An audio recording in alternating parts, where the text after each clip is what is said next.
Assalamualaikum students. My name is Umaira Bashir and you are watching Epic Words. हम English grammar का part सीख रहे थे। आज जो हमारा टॉपिक है वो भी लास्ट वीडियो की तरह एक्टिवाइज और पैसिवाइज का है। लास्ट टाइम हमने डिस्कस किया था present indefinite, past indefinite, future indefinite और प्रेजेंट कंटिन्यूस, पास्ट कंटिन्यूस और फ्यूचर कंटिन्यूस को। आज हम जो एक्टिवाइज और पैसिवाइज सीखेंगे इस वीडियो में वो है जी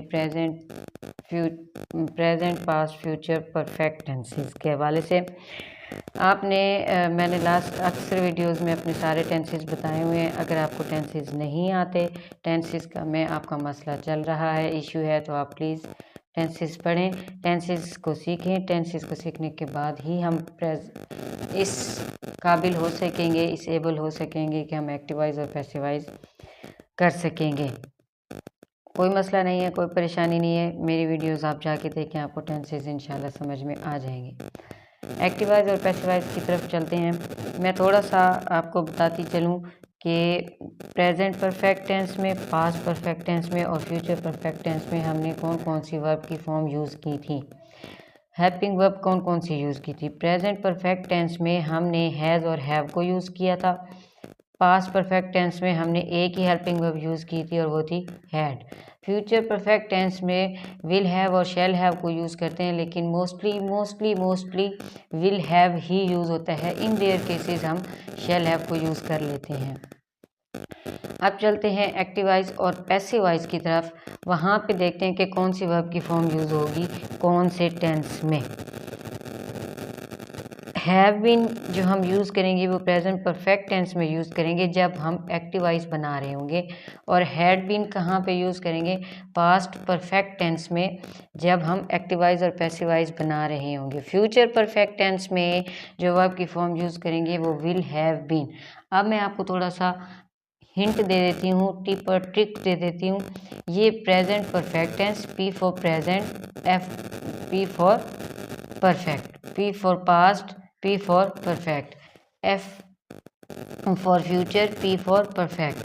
अब देखें जो टेंस में हेल्पिंग वर्ब यूज़ होगा, ये टेंस है। टेंस में जो हेल्पिंग वर्ब यूज़ हो रहा है वो है हैज़ और हैव। अब इसी प्रेजेंट परफेक्ट टेंस में जो हम एक्टिवाइज और पैसिवाइज में हम ये देखेंगे, A for active, P for passive, ये H for helping, V for verb. Have been, has been. और पास्ट परफेक्ट टेंस में हम क्या यूज़ करेंगे, हैड बीन, और फ्यूचर परफेक्ट में विल हैव बीन को यूज़ करेंगे। अब थोड़ा सा एग्जांपल्स की तरफ चलते हैं, प्रैक्टिस की तरफ चलते हैं कि कैसे हम बनाएंगे। मैंने 2 से 3 सेंटेंसेस लिखे हुए हैं। They have done no harm, उन्होंने कोई नुकसान नहीं किया है। अब इसको हमने क्या बनाना है, पैसिवाइज बनाना है। इस हार्म को क्या करेंगे, पहले ले आएंगे। Done no harm, done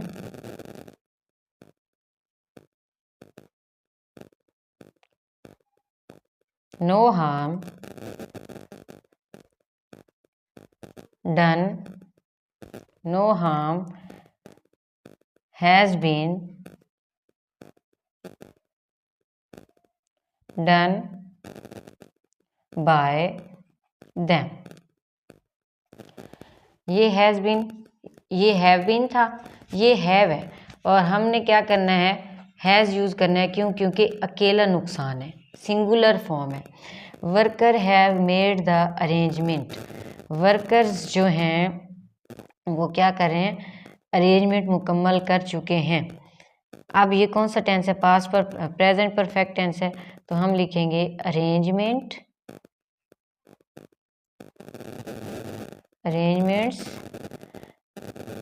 have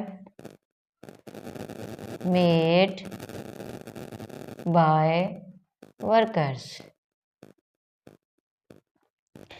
एक और एग्जांपल देख लेते हैं। They had made the announcement, वो अपनी अनाउंसमेंट मुकम्मल कर चुके हैं, तो हम क्या लिखेंगे, the announcement.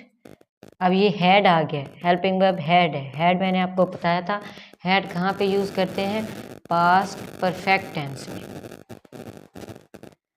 They had made the announcement, the announcement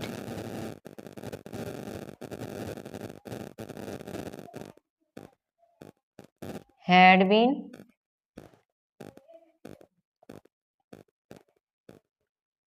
made by them। अब एक और टेंस है, he will have spent all money by the next year। वो अगले साल में अपनी सारी रकम खर्च कर चुका होगा। अब देखें ये कौन सा टेंस है, विल हैव किस चीज़ का टेंस है, फ्यूचर परफेक्ट टेंस। अब हम फ्यूचर परफेक्ट टेंस में क्या यूज़ करेंगे, विल हैव बीन। हम लिखेंगे नेक्स्ट ईयर मनी will